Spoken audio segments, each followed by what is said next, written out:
자, 다음은 지출선인데요. 지출선은 빨간색으로 그려가도록 하겠습니다. 지출은 대체로 소득 대비 지출을 하게 되는데요. 우리나라 가계의 평균 소비 성향은 소득 대비 75% 정도를 지출을 한다고 합니다.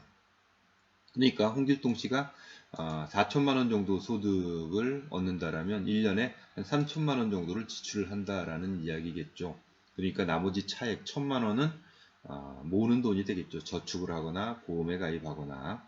자, 그래서 금년에는 1천만 원 정도 저축을 하는데 시간이 가면 갈수록 저축하는 금액이 적어집니다. 왜 그러냐면요. 바로 아이들 때문에 그렇습니다.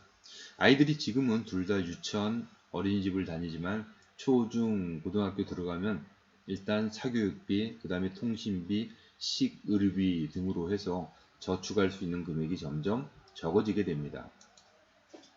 그러다가 첫째가 대학을 들어가면요. 그때부터는 상황이 더 안 좋아지는데요. 우리가 재무설계에서 정년은 크게 두 가지 정년을 이야기합니다. 하나는 사회적 정년과 또 하나는 경제적 정년인데 사회적 정년은 직업의 형태가 바뀌는 겁니다.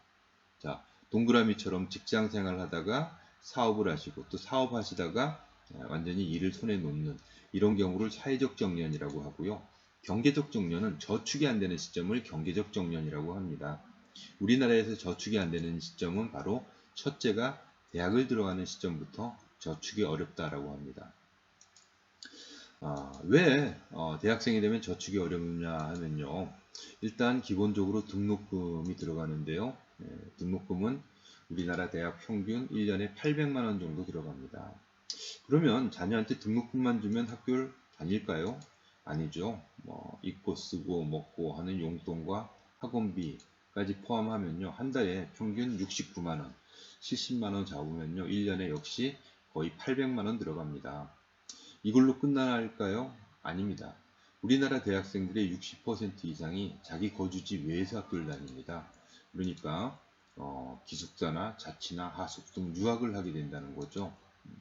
그래서 지방 출신들의 거주 형태를 보면은 다음과 같은데요. 이 중에 제일 저렴한 게 기숙사입니다. 그 기숙사 비용도요. 보통 30만 원에서 40만 원대니까 1년 하면은 대체로 500만 원 정도가 됩니다. 그러니까 세 개 다 더하면 1년 평균 1,500에서 2천만 원 정도가 소요되는 거죠. 자, 그래서 둘째가 3년 후 대학을 들어가면 드디어 아빠의 수입을 초과하는 지출 현상이 생기고요. 또 이게 언제까지 이어질까요? 우리나라 부모들은요, 자식들한테 크게 두 가지 책임감을 지죠. 하나는 공부시켜줘야 돼라는 거하고 또 하나는 결혼도 책임져 줘야 된다라는 거죠. 결혼은요, 남자하고 여자가 나이와 비용이 좀 다른데요.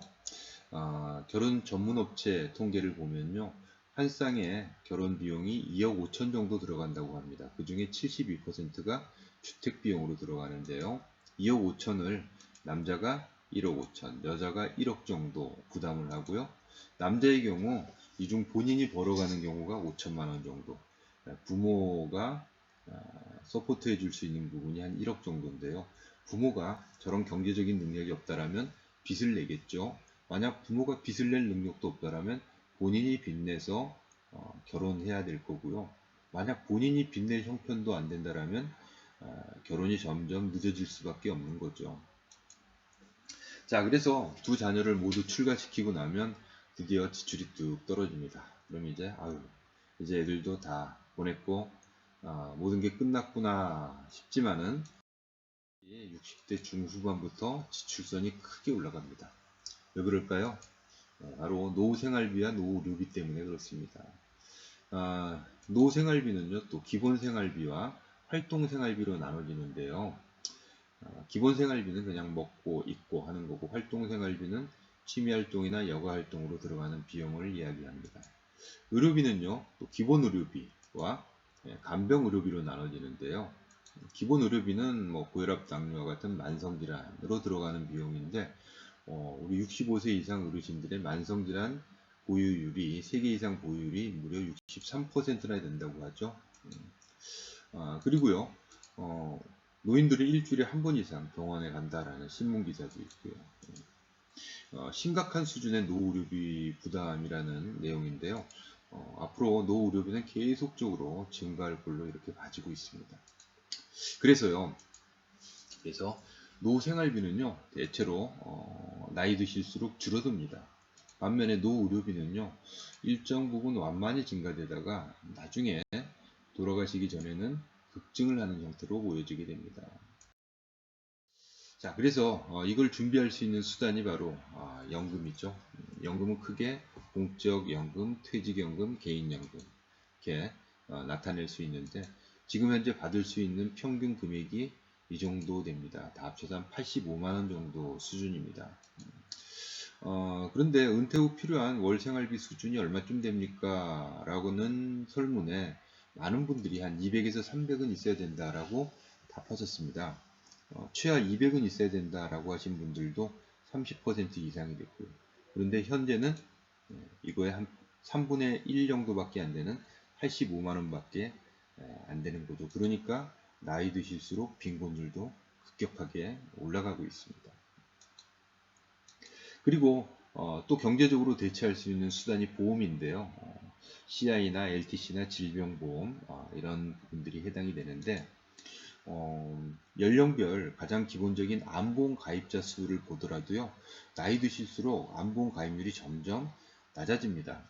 젊었을 때 건강할 때 보험을 가입했어야 되는데, 그때는 정말 먹고 사시느라고 가입할 생각도 못 하신 거죠. 그리고 나이 드시고 나서 보험을 가입하려 했더니 이것저것 다른 질병 때문에 가입이 어렵고, 또 보험료도 비싸다 보니까 경제적으로 준비하기가 어려워지는 거죠. 또 우리 국민들이 가장 많이 가입하고 있는 실손보험의 경우도 노인분들의 실손보험 가입률은요, 불과 11.8%밖에 안 됩니다. 우측 도표를 보시다시피 나이 드실수록 실손보험 가입률도 떨어진다라는 거죠. 이렇다 보니까 기본적으로 아파도 병원에 가기 힘들고 또 경제적으로 부담스러운 게 지금의 현실입니다.